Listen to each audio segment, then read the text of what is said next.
नमस्कार, आप सभी का स्वागत है। आज हम एक मनोविज्ञान के एक सहज सरल स्वरूप को लेकर के आप सबके समक्ष प्रस्तुत हैं और मैं आज बात करने वाला हूं E.L. थॉर्नडाइक के ट्रायल एंड एरर थ्योरी के बारे में।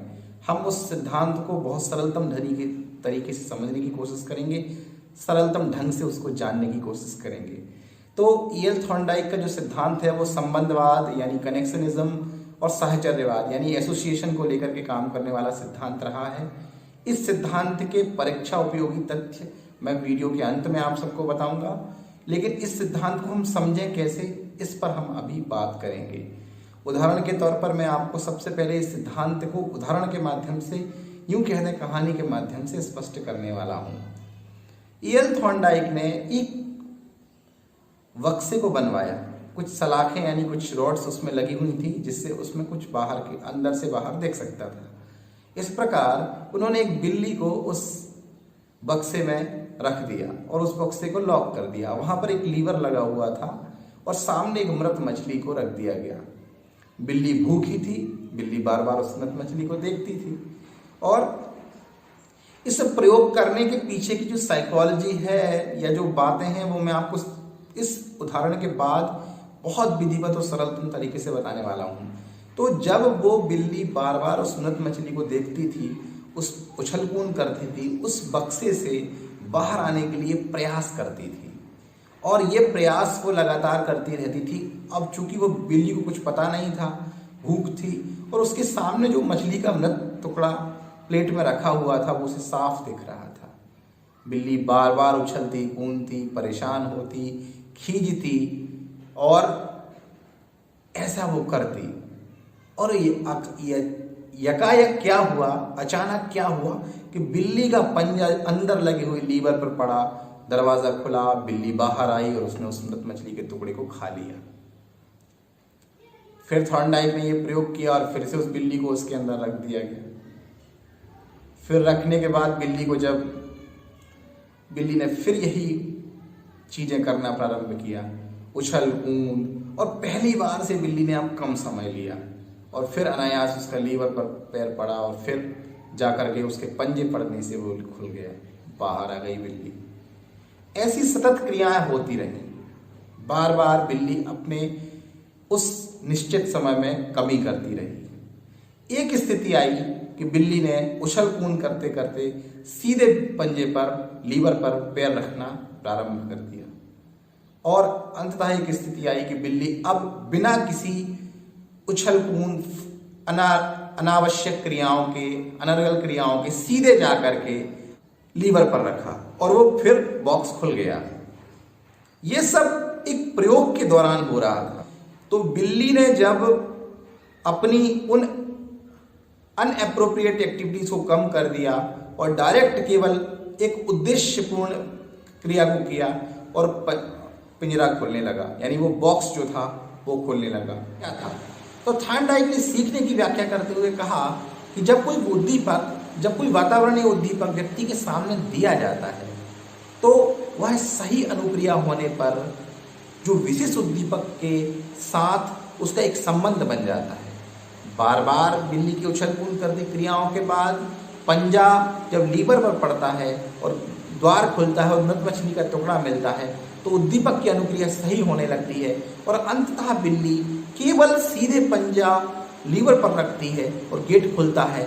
इस प्रकार उसकी अनुक्रिया और उद्दीपक के बीच की जो परिस्थिति है वो उसके संबंध को मजबूत कर देती है और सीखना जो है वो बहुत सरल और संबंधवाद पर आधारित हो जाता है। क्या है उद्दीपक और अनुक्रिया? उद्दीपक का मतलब है हम जिस लक्ष्य को या जिस गोल के लिए हम जो अनुक्रिया करते हैं उस गोल या लक्ष्य को हम उद्दीपक कहते हैं। अनुक्रिया क्या है? जिस लक्ष्य के प्रति हमारी जो क्रिया होती है, हम जो एक्शन करते हैं वो अनुक्रिया है। बिल्ली का भूख के बाद बिल्ली का उछल कूद करते हुए लीवर पर पैर रखना उसकी एक अनुक्रिया है। गेट खोलना, भोजन प्राप्त करना, ये उद्दीपक है। दोनों के बीच की जो बॉन्डिंग है वो संबंधवाद, SR theory, stimulus response theory और बॉन्डिंग थ्योरी के नाम से जानी जाती है। परीक्षा में अगर आपसे पूछा जाता है बॉन्डिंग थ्योरी या थॉर्नडाइक का संबंधवाद, तो आप ट्रायल एंड एरर थ्योरी का ये उदाहरण के माध्यम से आप समझ सकते हैं कि उद्दीपक और अनुक्रिया के बीच में क्या संबंध बनता है, जिससे सीखना सरल हो जाता है। क्या फाइंडिंग्स निकलती है इस सिद्धांत की, जिसके आधार पर इस संबंध में एक सुगढ़ता आई और संबंध बना। तो वो क्या थी चीजें? तो पहली चीज होती है ड्राइव, यानी प्रणोद, एक ऐसी चालक शक्ति जिससे हम किसी अनुक्रिया के लिए तत्पर होते हैं, प्रभावित होते हैं। यहाँ पर बिल्ली की भूख जो थी वो एक ड्राइव थी, जिसने बिल्ली को प्रतिक्रिया करने के लिए निर्देशित किया और बिल्ली उछल कूद करते हुई उस मछली के टुकड़े को पाने के लिए तत्पर हो जाती है, प्रयत्नशील हो जाती है। दूसरा सिद्धांत इसमें क्या निकल के आता है कि बिल्ली की जो क्रियाएं थी, यानी उद्देश्य रहित क्रियाएं, बिल्ली बार बार पंजे को यहां वहां मार रही थी, उद्देश्यहीन क्रियाएं कर रही थी, उस बॉक्स के अंदर उछल रही थी, खींच रही थी, सलाखों को अपने पंजे से पीट रही थी। ये उद्देश्य रहित क्रियाएं इसमें अवलोकन में निकल करके आ रही हैं। तीसरा क्या था? संयोगवश सफलता। बिल्ली का पंजा अचानक से लीवर पर पड़ता है और गेट खुलता है और बिल्ली बाहर आकर उस मृत मछली के टुकड़े को खा लेती है। तो एक्सीडेंटल सक्सेस बिल्ली को बताती है कि बिल्ली कैसे उस लक्ष्य को प्राप्त करती है, तो यहां उसे संयोग से सफलता मिलती है। चौथा बिंदु आता है सही अनुक्रिया का चुनाव, यानी उसने राइट रिस्पॉन्स को सिलेक्ट किया। बिल्ली बार बार प्रयोगों के बाद समझ गई कि केवल इस पंजे को लीवर पर रखने से गेट खुल जाता है और उसने सही अनुक्रिया का चुनाव कर लिया है। गलत अनुक्रियाओं का निष्कासन। अब बिल्ली उछल कूद नहीं कर रही थी, अब बिल्ली परेशान नहीं थी, अब सीधे सीधे बिल्ली ने बार बार प्रयोग होने के बाद सीख कर भूल भूल करते हुए उसने सीखने की कोशिश की और फिर उसने अनुक्रियाओं को बाहर कर दिया। अब बिल्ली पंजे पर पैर रखने लगी और अंत में एक स्थिति आती है, अब बिल्ली का स्थिरीकरण हो गया। सही प्रतिक्रिया का स्थिरीकरण। सही प्रतिक्रिया का स्थिरीकरण से तात्पर्य कि अब बिल्ली सीधे सीधे अब अपने प्रयोग के माध्यम से उस बॉक्स के अंदर बने लीवर पर पंजा रखती थी और गेट खुल जाता था। ये बातें निकल कर के सिद्धांत से आई कि हम कैसे सीखते हैं, उनकी परिस्थितियां क्या थी। बार बार भूल करने के बाद जब हम भूलते हैं और फिर हम धीरे धीरे चीज़ों को करने लगते हैं, तो क्या हमारा भूलना सीखने की प्रक्रिया का हिस्सा है? ये यहाँ पर थॉर्नडाइक ने सिद्ध करने का प्रयास किया है। तो इसमें कुछ नियम बने, हम प्रमुख नियम और कुछ द्वितीयक नियम यानी सेकेंडरी लॉज हम कहते हैं। तो क्या है वो नियम और क्या परिस्थितियां हैं, हम उन्हें भी इस वीडियो में जानने की कोशिश करेंगे। पहला नियम है अभ्यास का नियम। और थॉर्नडाइक ने जब संबंधवाद की व्याख्या की तो वो दो तरीके से मानी जाती है। उसमें पहले जब थॉर्नडाइक ने जो नियम दिए, बाद में उन नियमों का संशोधन भी किया, पर हम यहाँ पर उनके पहले दिए गए नियमों की ही व्याख्या करेंगे। तो अभ्यास का नियम है। अभ्यास के नियम के माध्यम से उन्होंने बताया कि जब हम बार बार किसी चीज़ को सीखने के लिए प्रयत्न करते हैं, एक्सरसाइज करते हैं, तो उस एक्सरसाइज के माध्यम से हम सीखने में हमें सहायता मिलती है। बिल्ली का बार बार पंजे से उछलना, अपने उस एक्टिविटीज को करना और बाद में संयोगवश सफलता मिलना, उसके उस भूल और प्रैक्टिस के आधार पर ही ये संभव हो सका। तो सीखने के नियम में भी उन्होंने दो उपनियम बताए हैं कि जब हम किसी पाठ को पढ़ते हैं और हमें वो याद होता है और हम उसे सीख लेते हैं, वहाँ उपयोग का नियम होता है। और जब हम पाठ को पढ़ना या लर्न करना बंद कर देते हैं तो हम भूल जाते हैं, वो अनुपयोग का नियम कहलाता है। तो यहाँ पर अभ्यास के अंतर्गत भी उन्होंने दो नियम बताए थे, उपयोग का नियम और अनुपयोग का नियम। अब चलते हैं हम अगले नियम की तरफ, और अगला नियम जो है वो है तत्परता का नियम, लॉ ऑफ रेडीनेस। हम किसी चीज के प्रति तत्पर होते हैं तो सीखते जल्दी हैं। जैसे थॉर्नडाइक ने बताया कि बिल्ली उस मृत मछली के टुकड़े को पाने के लिए बहुत तत्पर थी, इसलिए उसकी जो सीखने की फ्रीक्वेंसी थी वो ज़्यादा तीव्र गति से उसने अपने धीरे धीरे प्रयोगों में कम समय लिया। यानी अगर हम चाहें तो हम तैरना सीखना चाहते हैं अगर बहुत जल्दी, तो हम बहुत तत्परता के साथ अगर हम लगेंगे और लगातार हम वहाँ पर प्रैक्टिस करेंगे अगर स्विमिंग पूल में, तो हम तैरना जल्दी सीख जाएंगे, बनस्पत के हम घर में बैठे रहें और सोचेंगे हमें तैरना है। एक उदाहरण दिया है ईएल थॉर्नडाइक ने यहाँ पर। उन्होंने बताया है कि 20 घोड़े को लोग तालाब तक ले जा सकते हैं, लेकिन 50 लोग भी मिलकर घोड़े को पानी पीने के लिए मजबूर नहीं कर सकते। यही तत्परता का नियम है। तो हम जिस कार्य के लिए तत्पर होते हैं, जिस कार्य को हम करने के लिए उत्सुक होते हैं, हम उस काम को कर लेते हैं। अब बात आती है तीसरे नियम की, जिसे कहा जाता है प्रभाव का नियम। क्या है प्रभाव का नियम? उद्दीपक और अनुक्रिया के बीच में जो बॉन्डिंग होती है, अगर वो परिणाम सकारात्मक होते हैं या उस गोल रिस्पॉन्स को प्राप्त कर लेते हैं, तो उसका जो प्रभाव पड़ता है वो सकारात्मक पड़ता है और हम सीखना प्रारंभ कर देते हैं। जैसे कि बिल्ली का सही अनुक्रिया चयन और गोल यानी लक्ष्य यानी उद्दीपक की प्राप्ति ने उसके सीखने को प्रभावित कर दिया और बिल्ली बहुत जल्दी उस काम को बाद में करने लगी।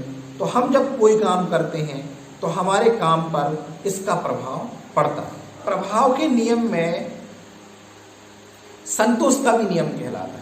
जिस कार्य में हमें सेटिस्फैक्शन मिलता है वो चीजें हम करने लग जाते हैं। तो ये सेटिस्फैक्शन का जो भाव है ये प्रभाव के नियम से हम समझ सकते हैं। तो हमारा मन जहाँ पर अधिक संतोष होता है उसका प्रभाव हमारे काम पर पड़ता है।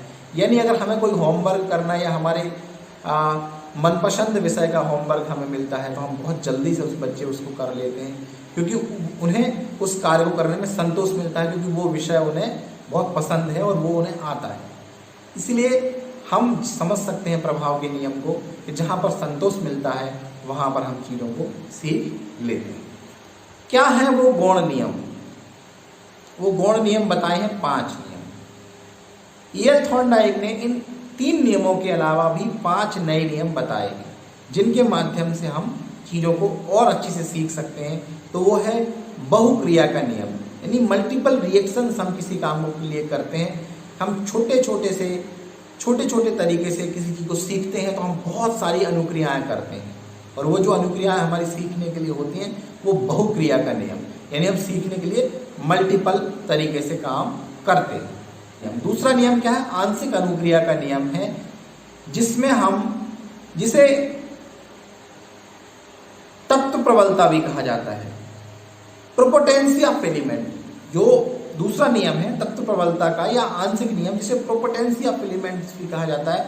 हम किसी बड़ी चीज को सीखने के लिए उसके छोटे छोटे तत्व यानी हम उसे टुकड़े में भी सीखने की कोशिश करते हैं, और उन तत्वों की जो प्रबलता होती है वो हमारे सीखने को मजबूत करती है। जैसे एक बच्चा छोटी छोटी सी पोएम्स के माध्यम से पूरी किताब को सीख लेता है, धीरे धीरे करके वो पूरी किताब को सीखने का प्रयत्न करता है, तो उसके अंदर एक तत्व प्रबलता होती है और वो सीखना उसका सफल होता है। तीसरा नियम है मनोवृत्ति का नियम। मनोवृत्ति का नियम से तात्पर्य है कि जिस काम के प्रति हमारी तत्परता होगी, हमारा मन लगेगा, हम उस काम को सीखने में ज़्यादा उत्सुकता और कम समय लेते हैं। चौथा नियम है सादृश्यता का नियम, यानी हम एनालॉजिकली हम किसी चीज़ को, अगर हम पहले उस चीज़ के बारे में हमें पता होता है, हम किसी चीज़ को देख लेते हैं, तो हमारी सीखने की जो प्रबलता है वो ज़्यादा जल्दी होती है। कभी अगर हम किसी चीज़ को बहुत पहले देख लेते हैं और फिर अगर हम वो चीज़ हमारे सामने आती है तो हम सीख लेते हैं। तो ये है सादृश्यता का नियम। और जो 5वां नियम है वो है साहचर्य का नियम। साहचर्य के नियम के अंतर्गत हम अगर जाने, हम किसी चीज़ के सीखने के लिए जो प्रतिक्रियाएं करते हैं वो जितनी ज़्यादा घनी होती हैं, जितनी उनमें निकटता होती है उद्दीपक और अनुक्रिया के बीच में, वो चीज़ें हम जल्दी सीख लेते हैं। एक छोटा बच्चा एक शिक्षिका के साथ अगर बहुत इमोशनली अटैच हो जाता है तो वो उनसे सीखने के लिए तत्पर होता है और वो उनकी बताई चीज़ों को जल्दी करने की कोशिश करता है। तो ये है ईएल थॉर्नडाइक के पूरे नियम। क्या एप्लीकेबिलिटी थी थॉर्नडाइक के नियमों की? तो थॉर्नडाइक का जो नियम था वो बहुत क्रांतिकारी नियमों में से एक था। अभ्यास का नियम, तत्परता का नियम और प्रभाव का नियम। इसने बाद में शिक्षा मनोविज्ञान में एक ऐसी क्रांति को पैदा किया कि जो मंदबुद्धि बालक थे, जिन्हें सीखने में कठिनाई होती थी, उनके लिए ये एक रामबाण प्रयोग के रूप में स्थापित हुआ और शिक्षा मनोविज्ञान में मंदबुद्धि बालकों के उपचारार्थ और सीखने से लेकर सिखाने तक की प्रक्रिया में बाद में भी इसका प्रयोग होता रहा।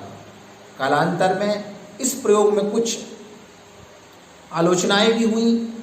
बाद में ईएल थॉर्नडाइक ने कुछ संशोधन भी किए, पर उन संशोधनों के आधार पर कुछ गणनाएं भी परिवर्तित हुई। लेकिन हमारा जानना केवल इतना महत्वपूर्ण है कि इन नियमों के माध्यम से हम भूलते हैं, सीखते हैं, समझते हैं। प्रभाव के नियम और तत्परता के नियम को में कुछ फेरबदल हुए और अभ्यास के नियम में एक महत्वपूर्ण बदलाव बाद में आया, जिसे मैं आपको अगले वीडियो में जरूर बताऊंगा कभी। पर अभी हम जानना, अगर हमारे लिए इतना ही महत्वपूर्ण है शिक्षा मनोविज्ञान की दृष्टि से, कि इस सिद्धांत में जो परीक्षा उपयोगी तथ्य हैं वो आपके सामने सबसे पहले यही है कि इस थ्योरी को कितने नामों से जाना जाता है। तो इस थ्योरी को जाना जाता है एसआर थ्योरी के नाम से, स्टिमुलस रिस्पॉन्स थ्योरी के नाम से, संबंधवाद के सिद्धांत के नाम से, बॉन्डिंग थ्योरी के नाम से, प्रेरणा और प्रभाव के नियम के नाम से, संतोष के नियम के नाम से, अनुपयोग के नियम के नाम से। इस थ्योरी के जो भी एलिमेंट्स थे उनके नाम पर भी पूछा जा सकता है परीक्षाओं में। चालक की भूमिका के कारण बिल्ली का गोल को प्राप्त करना कौन से सिद्धांत के अंतर्गत मान सकते हैं हम?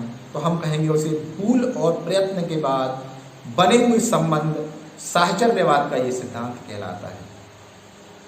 आप सब मेरे साथ बने रहिए। मैं आपको नए नए सिद्धांतों को बहुत कम सरलतम तरीके से बताने की कोशिश करूँगा। बने रहिए मेरे साथ। चैनल को लाइक और सब्सक्राइब जरूर करिए। नमस्कार।